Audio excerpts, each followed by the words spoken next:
This channel does not promote any violent, harmful, or illegal activities. All content provided by this channel is meant for an educational purpose only. মুখ্যমন্ত্রীর মুর্শিদাবাদ সফরের আগে আবারও বেলাগাম হুমায়ুন কবির। এসডিপিওকে কলার ধরে টেনে আনার হুঁশিয়ারি দিচ্ছেন তৃণমূল বিধায়ক। পুলিশকে আরএসএসের দালাল বলে বেনজির আক্রমণ ভরতপুরের তৃণমূল বিধায়ক হুমায়ুন কবিরের। বেলডাঙ্গার এসডিপিওর বিরুদ্ধে কাজে বাধা এবং ভয় দেখানোর অভিযোগ তুলছেন তিনি। 6 ডিসেম্বর বহরমপুরে জাতীয় সড়ক দখলের হুঙ্কারও দিয়েছেন তিনি। হুমায়ুনের মন্তব্যে প্রতিক্রিয়া দিতে চাননি বেলডাঙ্গার এসডিপিও। পরিষ্কার করে সতর্ক করছি মুর্শিদাবাদ জেলার পুলিশ প্রশাসনকে, পরিষ্কার করে সতর্ক করছি, আগুন নিয়ে খেলবেন না।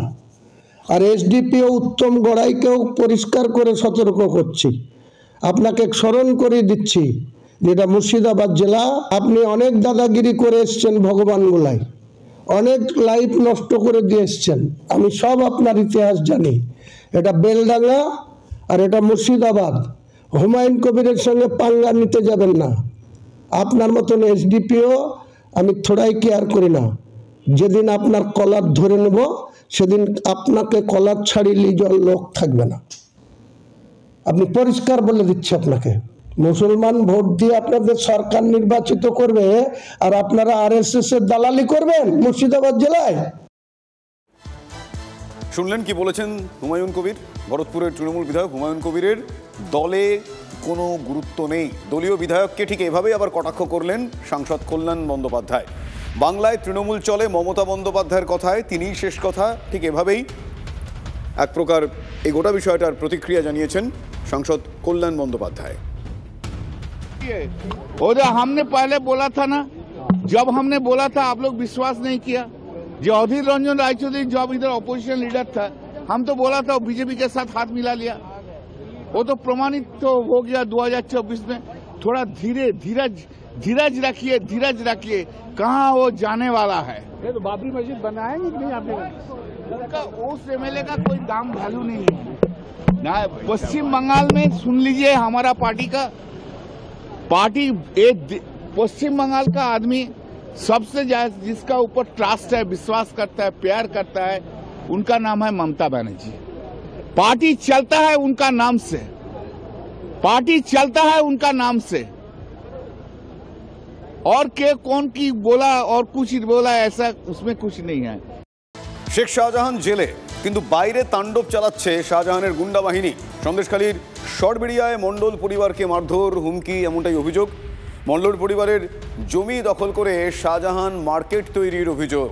কিছুদিন আগে শাহজাহান মার্কেটে এসআইআর বৈঠক করেছিল তৃণমূল কংগ্রেস। বৈঠকে বাধা দেওয়ায় মণ্ডল পরিবারের লোকজনকে মারধর করা হয় বলে অভিযোগ। সরবেড়িয়া যে মার্কেট আছে, মার্কেটটা আমাদের মার্কেট, ঠিক আছে, মণ্ডল পরিবারের মার্কেট, মানে আমার বাবার নামে আছে। এবারে মার্কেটে মিটিং করছি, আমি গেলাম যে আমার জায়গার উপরে মিটিংটা হচ্ছে কেন আমাকে না জানিয়ে। বলে তোর জায়গার ধারে আয়, বলে ছেলেপুলেকে বলে এই করে বের দে। তাই এবারে সঙ্গে সঙ্গে গাড়িতে ম্যাচিং বের করেছে, আমি দোকানের মধ্যে ঢুকে গেছি। তারপরে বলল ঠিক আছে, ও পরে ওর ব্যবস্থা হবে। তা বলে এই কারণে আমি চলে এলাম। আসার পরে এবার বাড়ি এসছি, বাড়িতে তো যত বিজেপির ফ্ল্যাগ ছিল সামনে সব ছিঁড়ে দিয়েছে। আতঙ্কতি মানে বিশাল। এই তো সকালে বাজার করতে গেলাম, বাজারেও আতঙ্কিত, কোথায় কে।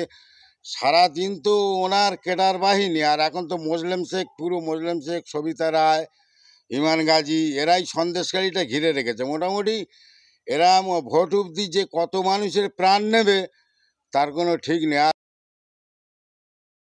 আমরা ওখানে পার্টি অফিস উদ্বোধন করেছি না, এসআইআর এর ব্যাপারে একটা মিটিং হয়েছে, জাস্ট একটা পথসভা। মণ্ডল পরিবারকে আমি আর কোনোদিন চিনি না, আমার কাছে ওরা কোনোদিন আসেনি।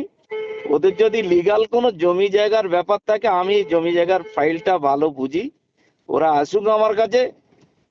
আমি যদি ওদের জমি জায়গার সেরকম কিছু থাকে, সে নিশ্চয়ই আমি ওদের সহযোগিতা করব। তার মানে এই না যে একটা রুলিং দলের একটা নতুন কাউকে দায়িত্ব দেওয়া হয়েছে তারকে অনর্থক একটা কালিমা লিপ্ত করা, এমন সব কাজকর্ম করছে যেখানে সিবিআই দেখছে, তারপরে এরকম ধরনের অভিযোগ, এটা নিশ্চয়ই একটা অবান্তর একটা বিষয়।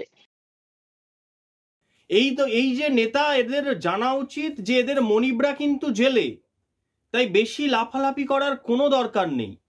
আর আমরা অবাক হয়ে যাচ্ছি পুলিশের ভূমিকা নিয়ে।